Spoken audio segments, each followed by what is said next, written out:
할렐루야. 2021년 9월 21일 아침 기도회를 시작하겠습니다. 오늘 추석이네요. 오늘도 많이 분주하시겠지만 이 아침 주님의 은혜와 사랑의 말씀을 묵상하고 또 기도함으로 복된 하루를 시작하시기 바랍니다.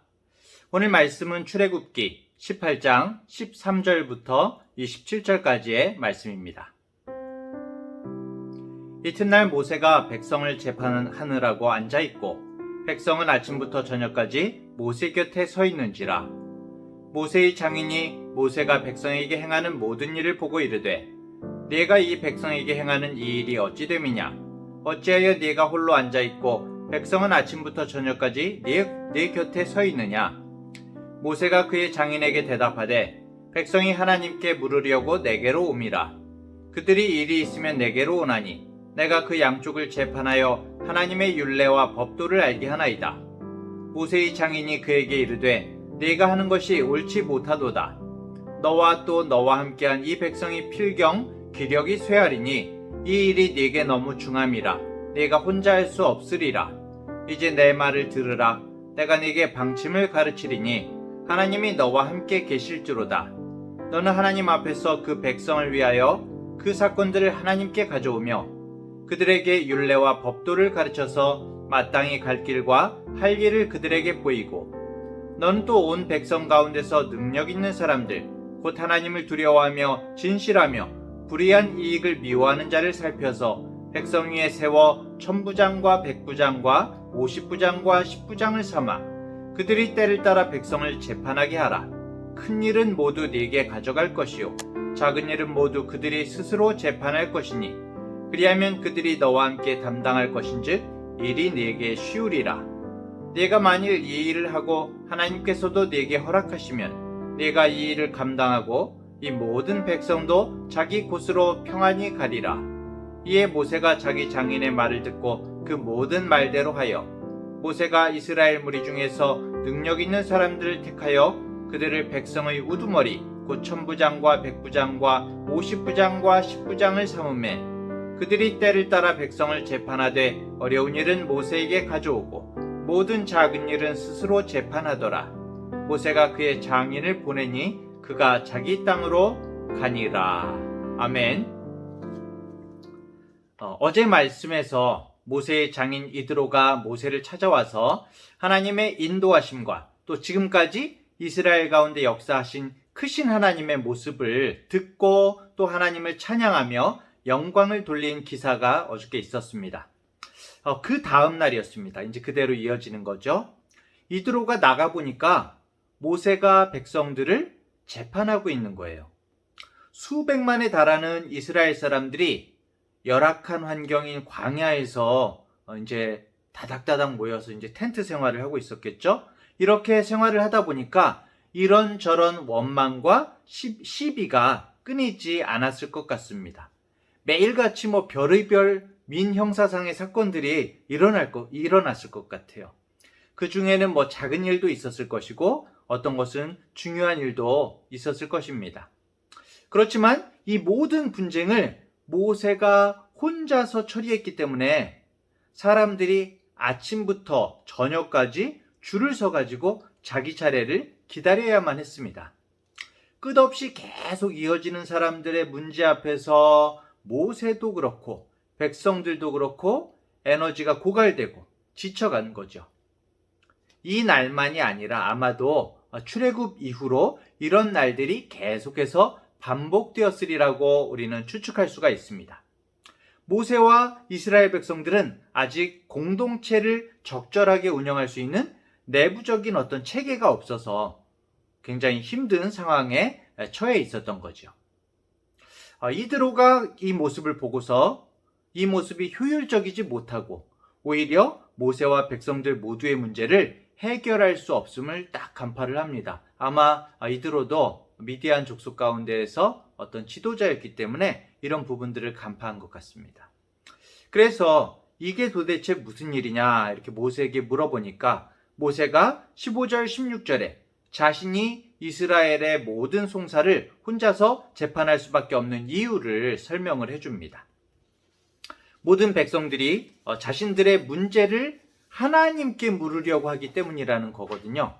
하나님께 물으려고. 이스라엘 백성들은 모세만이 하나님의 뜻을 알고 있다고 생각했기 때문에 하나님의 뜻을 알기 위해서는 아무리 힘들어도 모세에게 물어봐야 한다고 생각했던 것이죠. 그래서 이스라엘 백성들은 언제 자신에게 기회가 돌아올지도 알지 못한 채 끝없이 쭉 이어진 그 줄을 따라서 온종일을 기다리고 서 있었던 겁니다. 그런데 여기에서 사실 따져보자면은 아무리 성경을 찾아봐도 하나님께서 모세에게 네가 직접 모든 백성들의 민원을 들어주고 해결해 주라고 말씀하신 적이 없다는 것입니다. 결국에는 자신이 하나님의 말씀을 받은 자로서 하나님의 뜻을 아는 자로서 백성들의 문제를 직접 해결해 주어야 한다는 생각, 이 생각은 모세 스스로의 생각일 수 있다는 것이죠. 하나님께서 명령하신 것이 아니라 모세 스스로의 생각일 수 있다는 것입니다. 물론 모세가 나쁜 뜻을 가진 것은 아닐 겁니다. 가장 지혜로운 하나님의 말씀을 물으면서 모든 문제를 해결하기를 원했을 겁니다. 하지만 정말 중요한 것은 모든 일들을 이루시는 분은 모세가 아니라 하나님이라는 것이죠. 내가 아니라 하나님이 하시는 거죠. 우리는 때때로 좋은 뜻이기는 하지만 내가 아니면 안 된다는 생각을 가질 때가 많이 있습니다. 바로 어제 저녁에, 어제 본문에서였죠. 바로 어제 저녁에 모세는 이드로에게 도저히 믿기지 않는 인간의 생각과 상식을 뛰어넘어서 이스라엘을 인도하신 하나님을 증거했습니다. 그런데 그 다음 날에 자신이 아니면 하나님의 뜻을 분별하지 못하고 백성들을 올바른 길로 인도하지 못한다는 생각을 가지고 스스로 모든 문제를 해결하려고 하고 있는 거거든요. 사실 지금까지 모든 일을 누가 이루셨습니까? 네, 하나님께서 이루셨죠. 하나님께서 모세를 통해서 이스라엘 백성들에게 역사를 행하실 때에 모세는 단지 그 일을 행하기 위한 봉사자였고 또 심부름꾼에 불과할 뿐이었죠. 그렇다면은 이 문제에 대해서도 하나님의 뜻을 구하고 지혜를 구했어야 했던 것입니다. 자신이 다 하려고 하는 것이 아니라 지혜를 구했어야 했던 것이죠. 특히 아말렉과 싸울 때 아론과 훌이 어떻게 했습니까? 모세가 높은 곳에 올라가서 팔을 들고 하나님께 이제 기도할 때에 아론과 훌이 양 옆에서 자신의 팔을 잡고 함께 들어올렸던 것처럼, 모세의 팔을 들어올렸던 것처럼 동역하는 지혜가 있었어야 했는데 모세는 자신이 아니면 안 된다는 생각을 가지고 있었던 것입니다. 성도 여러분, 모든 것을 내가 다 할 수는 없습니다. 우리는 하나님이 베푸시는 연극의, 이 세상의 어떤 연극의 한 등장인물일 뿐이거든요. 하나님은 동역의 순리, 함께 일하는 순리를 우리에게 말씀하십니다. 하나님은 당신의 백성들이 교회라는 동역을 통해서 당신의 뜻을 이루어 가도록 하시는 겁니다. 말에 능하지 못했던 모세를 위해서 누구를 세우셨죠? 형 아론을 세우셨죠. 바울을 위해서는 실라와 디모데, 누가, 바나바, 많은 동역자들을 세우셨습니다. 하나님은 당신의 섭리를 이루어 가시는 데에 드러나지 않은 많은 이들을 함께 세워서 함께 이루어 가시는 것입니다. 만일 우리가 자신의 어떤 탁월함과 나의 능력으로 큰 일을 이루었다고 생각한다면, 내가 아니면 안 된다고 생각한다면 그것은 교만이고 잘못된 생각인 것이죠. 세상에 그 어떠한 일이라도 혼자서 이루는 것은 없습니다. 자기 자신이 이룬 것 같지만은 실은 수없이 많은 도움과 또 기도와 보이지 않고 드러나지 않는 희생이 함께 있었기 때문에 가능한 것이죠. 우리가 그 사실을 깊이 깨달을수록, 내가 주인공이 아니라는 사실을 깨달을수록 하나님의 온전하신 사역 가운데 바른 길을 가게 되는 것입니다. 자, 이스라엘 공동체는 이런 모습 때문에 지쳐가고 있었던 것이죠. 이스라엘 공동체의 이런 위기를 아주 합리적인 방안으로 해결해 준 사람이 바로 오늘 이드로였습니다. 이드로는 이스라엘 공동체를 지혜롭게 운영할 수 있는 천부장과 백부장, 50부장과 10부장이라는 제도를 모세에게 제안했습니다. 그런데 여기서 우리가 유의 깊게 봐야 할 것은 이드로가 단순하게 사람을 뽑아서 맡기라는 단순한 제안만 한 게 아니라는 겁니다. 그가 모세에게 제안한 사람 뽑는 과정을 살펴보면 아주 흥미로운데요. 21절에 보면 능력 있는 사람들을 세우라고 말을 하는데 이 능력의 기준을 살펴보면 어떤 세상의 스펙이나 혈연이나 지연 관계가 아니라는 겁니다. 이드로가 말하는 능력의 기준은 바로 하나님을 두려워하며 진실하며 불의한 이익을 미워하는 사람을 뽑으라고 말하고 있습니다. 우리들은 그 세상의 기준과 또 인정으로 사람을 판단할 때가 많이 있습니다만 진정한 인재는 바로 누구일까요? 하나님을 두려워하는 사람이죠. 하나님을 두려워하는 사람이 진실하지 않겠습니까? 하나님을 두려워하는 사람이 잘못된 이익을 탐하겠습니까? 하나님을 두려워하는 사람이 최선을 다하지 않겠습니까? 사람을 보는 다른 기준까지 제시하는 이 이드로의 모습이 굉장히 흥미롭고요. 20절을 보면은 뽑힐 사람들에게 율례와 법도를 가르쳐야 한다라고 그렇게 말을 하고 있습니다.